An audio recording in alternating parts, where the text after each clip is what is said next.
You already saw the title for this article. Let me show you a video from Jake Tapper explaining the whole situation. Why have all these top military officials announced plans to leave their jobs early in recent weeks? I'm specifically referring to the commander of Southcom, Admiral Alvin Halsey, who announced in October that he was only going to be serving in that job for 1 year. And three-star General Joe McGee, who serves on the Joint Chiefs of Staff as Director for Strategy Plans and Policy. He also in October announced that he was going to be shown the door. And the reason I'm asking is because we just learned from the reporting of CNN's Natasha Bertrand and also the Washington Post and The Intercept that as part of this campaign to strike alleged drug trafficking boats in the Caribbean, on September 2nd, the U.S.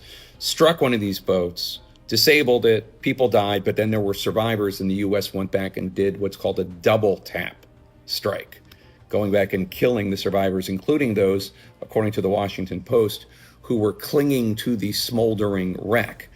And the Post reports, according to two sources familiar with the operation, that Hegseth had given the order to kill everybody, which is why the double tap. Now, the Pentagon disputes this reporting, saying that the entire narrative is completely false, but they haven't offered any specifics about what's false. Hegseth, the Secretary of Defense, said the stories are fabricated, inflammatory, and derogatory. Again, wouldn't go into detail about what was allegedly fabricated. But the reason I'm asking is because given Halsey and McGee and their early exits, I'm wondering what role, if any, this September strike, which seems to be of questionable legality, played in their early departures. Only a few weeks later, I reached out to the Pentagon and the White House to ask them specifically about this, but the Pentagon did not get back to me and the White House was not responsive. When McGee left, CNN reported that one of the issues of friction between him and Hegseth had to do with operations, including those in the Caribbean. And specifically, when Halsey left, CNN's Pentagon reporters noted that, quote, tensions had been simmering between Hegseth and Halsey for weeks before the admiral announced he was leaving, and that Southcom was concerned about the operations in the Caribbean, quote, not being lawful, sources said. Now, obviously, Hegseth disputes the idea that these aren't lawful. He says they're, quote, lawful under both U.S. and international law, all actions in compliance with the law of armed conflict. But experts on this, on the left, right, and center, strongly disagree. Just to cite one from the right, Jack Goldsmith of Harvard, who used to work for the George W. Bush presidency, he noted that the Department of Defense Law of War Manual states that it is, quote, prohibited to conduct hostilities on the basis that there shall be no survivors, or to threaten the adversary with the denial of quarter. He says, quote, if the Post's facts are correct, it appears that Special Operation Forces committed murder when the two men were blown apart in the water, as the Washington Post put it. Andrew McCarthy of the conservative National Review also says, even if you buy the untenable claim that the men in this alleged trafficking boat are combatants, meaning that they are at a state of war with the United States, it is a war crime to intentionally kill combatants who have been rendered unable to fight, including those shipwrecked.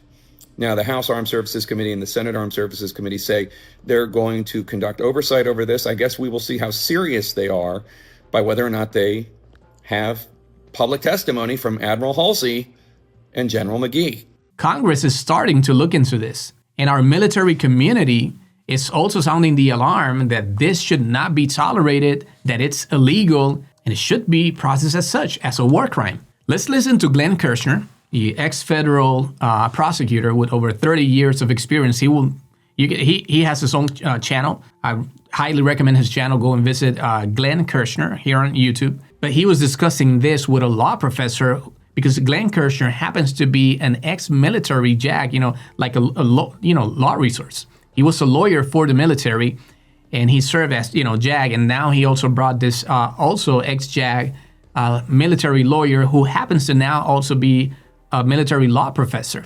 His name is Dan Maurer, and they had a very, very interesting conversation about this. So let me share, change the screen here now for you guys. Actually, let me play Donald Trump first. I have a clip, I forgot. I have a video of Donald Trump who saying that he trusts Pete Hegseth completely, that Pete Hegseth didn't give this order. Why? Because Donald Trump knows if proof comes out that Pete Hegseth gave the order to, kill everybody And that's why they went around after they knew they had survivors. They're like, oh shit. Pete Hegseth said, nobody should escape. We should kill everybody. So that means we have to go around the second time and do this, secondary strike, tap or whatever they called it. So let's listen to Donald Trump. Take a listen here. Can you talk a little bit about the strikes and the controversy around Secretary of Defense Pete Hegseth? I don't know anything about it. He said he did not say that, and I believe him 100%. You don't know if there was You're talking about the two men? The second strike to kill the two men. No, he said he didn't do it. He said he never said Would that. you be okay with that if he did? He said he didn't do it, so I don't have to make that decision. So there you go. Of course, he wants to cover, but why he's covering? Because he knows it would be bad. Trump doesn't have a way of knowing. And that tells you right there how irresponsible he is. He has Pete Hegseth's back. So this is a way of saying, hey, you have my back, I have yours. If they ask me, I'm saying, the reporter asked him a good question. What would you do? What would you say if it actually happened, if it was true? And he's like, no, he said he didn't. So I'm going to leave it at that. I'm not going to debate that with you. Why not say, hey, I doubt it. I want to wait for the report. This is something I miss about Biden. Biden was asked so many times about so many things, and Biden would say, hey, I don't have all the information in front of me right now. Before I give you, a final opinion, I want to listen to all the facts. Let me get all the facts, and I promise I'll be back, and we're going to respond to whatever we have to respond. But let me get all the facts first before, taking sides on anything, on any issue. Biden would do that consistently. Donald Trump will immediately always take the side of whatever you guys are claiming that makes us look bad. I don't trust you. I don't believe you. You guys are the fake news, and I'm with my people, so I'm gonna back them up, right? Nah, it's I'm not gonna debate this with you. He said that wasn't the case. He said he didn't do it. He said he didn't say that or whatever. The answer was. But that's unfortunate. Now let's listen to Glenn Kirshner when it comes to the law professor. And I want you to pay attention to this. This is probably the most important clip that I had. I should have started with this one. Why? Because these are military lawyers, ex-military lawyers. Glenn Kirshner is a veteran. He happens to also be a federal prosecutor, but he was a prosecutor, a lawyer, one of these JAG lawyers for the military. And this other guy, Dan, made a whole career as a JAG, resource for the military too. If you're gonna listen to somebody, you should listen to this guy. So let me switch the screen here so we can play that clip now. Okay, here it is. Now let me play this for you. Law professor, retired Army Lieutenant Colonel, retiring from the U.S. Army JAG Corps. He taught constitutional law and criminal law at West Point. He also taught at the Army's JAG School on the campus of the University of Virginia. He has become a frequent flyer here, unfortunately, talking about the continued abuses of Donald Trump, Pete Hegseth, and the folks who are deciding to obey what appear to be clearly, patently unlawful orders. So first of all, happy holiday weekend and welcome back, Dan. I'm so happy that you're back with us. Thank you, Glenn. Happy post-Thanksgiving to everybody. I want to start this with just reading a little bit from the new Washington Post reporting about the latest travesty. The headline is Hegseth order on first Caribbean boat strike. Officials say kill them all. And just a little bit of the reporting includes Defense Secretary Pete Hegseth gave a spoken directive, according to two people with direct knowledge of the operation. Quote, the order was to kill everybody, close quote, one of them said. A missile screamed off the Trinidad coast, striking the vehicle and igniting a blaze from bow to stern. For minutes, commanders watched the boat burning on a live drone feed. As the smoke cleared, they got a jolt. Two survivors were clinging to the smoldering wreck. The Special Operations Commander overseeing the September 2 attack, the opening salvo in the Trump administration's war on suspected drug traffickers in the Western Hemisphere, ordered a second strike to comply with Hegseth's instructions. Two people familiar with the matter said, and the two men were blown apart in the water. Now, Dan, I saw you post something on LinkedIn, and you said, I'm not going to read much of it, but quote, if the reporting here is accurate, I'm disgusted, appalled, and angry. Any order to execute these boat strikes on narco-terrorists is an unlawful order that should have been rejected by the chain of command, and there is no way to wash clean the taint of illegality that defines an order to, quote, kill everyone, including the survivors of the first strike, clinging to the side of the sinking boat. I think this is so appalling, and it turns our stomachs. But can you talk a little bit about the illegality of what is being reported in this Washington Post article? Yeah, I mean, aside from it being completely immoral and base to do that to survivors of a strike, there's a reason why it's illegal under international law, because it's viewed as beyond the pale. So the first thing to note is that under... Did you know that you can create insane AI videos of yourself with Nano Banana and Veed Fabric? Well-known international law that goes back not just modern internet, customary international law directing how you use force abroad says you cannot give an order for no quarter, take no survivors. That's not lawful under any interpretation of the law of armed conflict, and it hasn't been for a very long time. I mean, this predates the revolution, and it's certainly embedded in the Hague regulations and in the Geneva Conventions that we have signed as treaties and make part of our law. And it's something that we train our service members as one of the basic foundational principles of all of our. You don't kill prisoners. You don't kill what are called hors de combat, or out of the fight. French for out of the fight. That includes POWs, includes wounded and sick, and it includes the shipwrecked. It includes survivors. And there are special protections that you give to shipwrecked crews, whether you're fighting a law enforcement campaign or you're fighting an armed conflict. When there are survivors in the sea, you actually have a duty to go rescue them. Not just don't kill them, but to also rescue them. That's an affirmative obligation to save their life, not to take their life. It's easy to kill them. Clearly we did that. But I don't understand what really bothered at a core level is how that order, that kill everyone order, was interpreted by a 3-star admiral at the time. That admiral commanding JSOC is now the commander 4-star of Special Operations Command, a former Navy SEAL. Well, I guess you're always a Navy SEAL. Former commander of SEAL Team 6 said, launch the second missile, because those two shipwrecked crew members might get picked up by their fellow narco-terrorists and continue trafficking drugs. 1, highly unlikely. 2, that doesn't matter. It just doesn't matter. And he should have known that. He absolutely should have known that. Whether there was a JAG in the room or not, that's basic. That's like, how do you shoot your weapon basic? And that, to me, is an impeachable offense for Hegseth. It is a court-martialable offense for the admiral. And I take no joy in saying that as a former retired officer to Wow. say that there's any blame here on the military, but there is.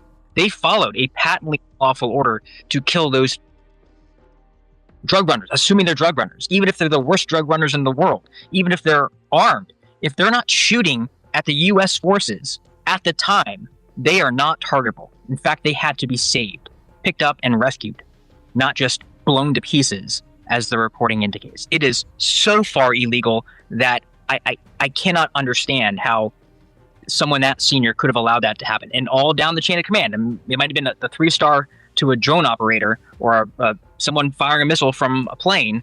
Who knows? It might have been 2 steps, but both of those steps should have been a firm rejection. No, we're not going to kill them. Bottom line. And they should have put their stars on the table. You want to fire me for that? Fine, but I'm not doing that. That's what should have happened, and that's what didn't happen. And who knows? Maybe it happened multiple times. That was just the first strike. It may have happened every other time since then. So clearly a massively important breaking story.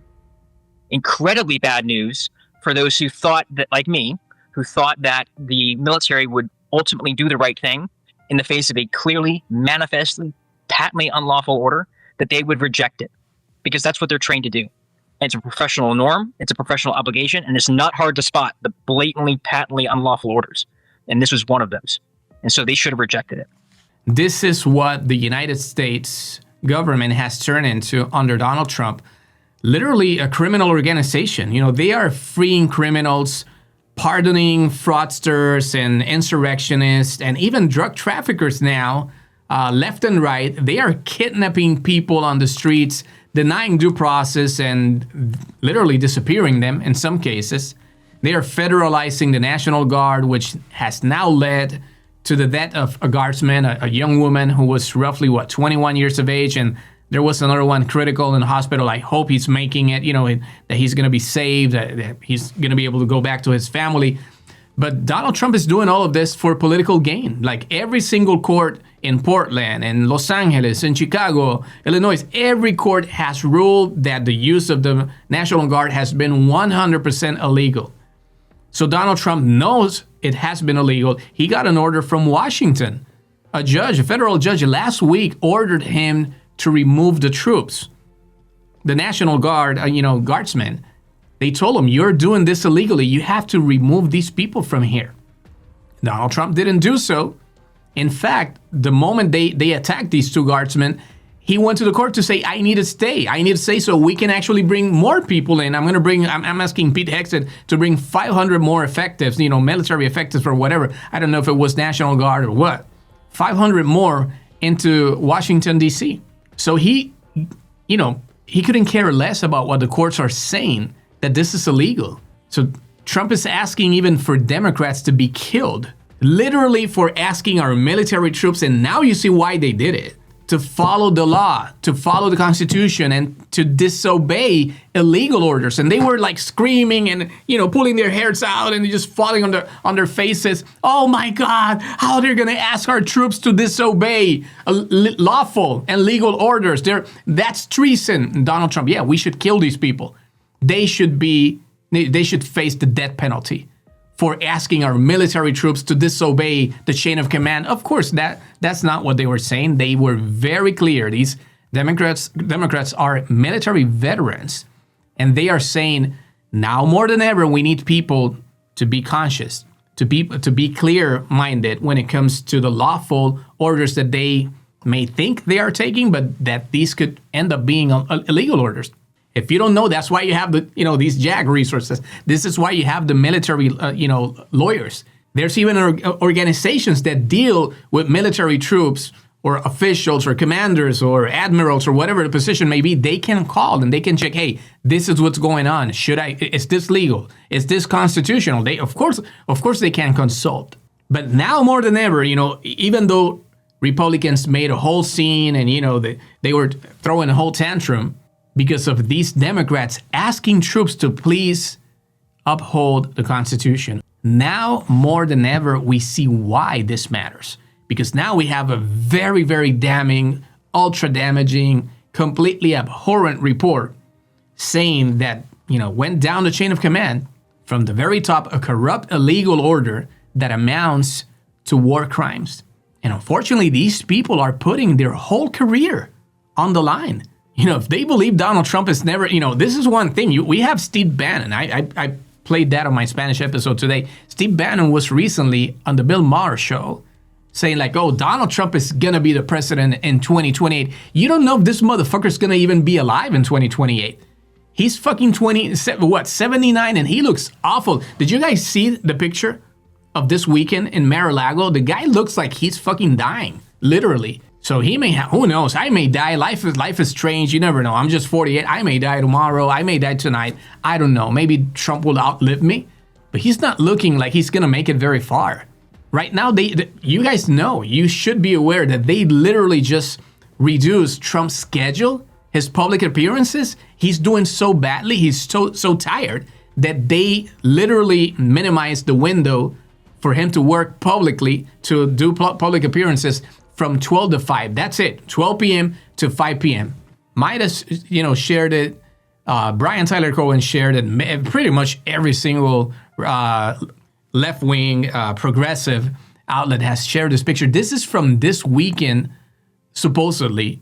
They took this picture at Mar-a-Lago. Look at that. Look at that face. This guy is literally, I don't know, like 3 haircuts away from dying. But anyway, going back to my point is that this is why these Democrats were saying you have to follow the Constitution. You have to disobey illegal orders. And now we see, after this reporting, this is now making more sense than ever. That message was it timely. It didn't take just not even a week maybe since Donald Trump was asking for these people to be killed for us to learn that according to reporting, Pete Hegseth is committing war crimes. You just heard Professor Dan, the military lawyer and law professor, say he was shocked that these illegal orders were not disobeyed. And these are military officials who are being forced, like the people participating in these missions, they are being forced to sign NDAs so that they can hide all proof, so they can silence all the participants and witnesses. By the way, that is what reporting says, that by killing all the survivors, apparently the logic was, and this, they mentioned this somewhere, I read it somewhere today, that the logic was that nobody could talk. We don't want any witnesses alive. Shame on Pete Hegseth. Shame on the FBI, Kash Patel. Shame on Pam Bondi. Shame on Republicans in Congress, because apparently, as far as I can tell, none so far has come forward to join Democrats in investigating these illegal attacks. But anyway, I'm going to wrap it up here, guys. How do you feel about these actions by Pete Hegseth, the Trump administration? Do you believe Pete Hegseth should be impeached? If this happens to be true, I'm going to still give him the benefit of the doubt. I don't think it's needed. I think they have demonstrated more than enough for us to know that these people are lying every single day. All they do is lie. All they do is break the law. All they do is hide stuff. But let's give them the benefit of the doubt. But if it happens to be real, if this is true, if the reporting is accurate, and they violated the law, international law, U.S. law, the Constitution, everything, and these actions amount to war crimes, do you believe then Pete Hegseth should be impeached? Like right away? Should he be charged with war crimes right away? Let me know in the comments. I'll be reading and responding. I can assure you that. Please don't forget to like and subscribe to support my work. If you like the content, I also host a Spanish channel, my same last name, Aranzamendi, but it's called Aranzamendi Podcast Español. So if you speak Spanish or you have any Spanish, speaking Hispanic friends, family, coworkers, please send them to my Spanish channel, Aranzamendi Podcast Español. I discuss all these topics, obviously more in depth and more consistently, because of course, that's my main podcast. I'm just trying to start sharing more to get used to, get kind of like in the rhythm of sharing pretty much the same content I'm discussing in Spanish, bring it, to the English speaking, public and users. Also, please support Brian Tyler Cohen, his English channel. He's doing great. He really doesn't even need me to mention it. But Brian Tyler Cohen in English, but especially I'm helping him with the Spanish channel. So please go to Brian Tyler Cohen Español if you haven't come across this channel. This is it. It's Brian Tyler Cohen Español. I've been helping Brian for roughly almost 3 years now.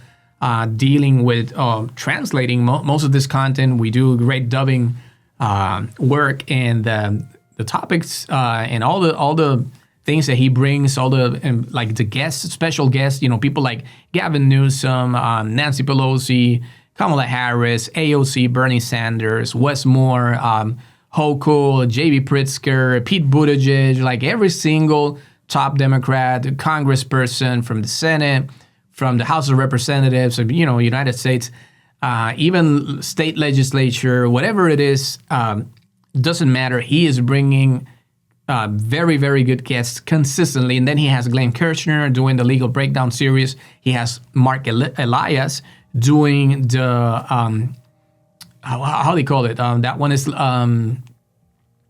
Legal Breakdown is with Glenn Kirshner, and then it's Democracy Watch.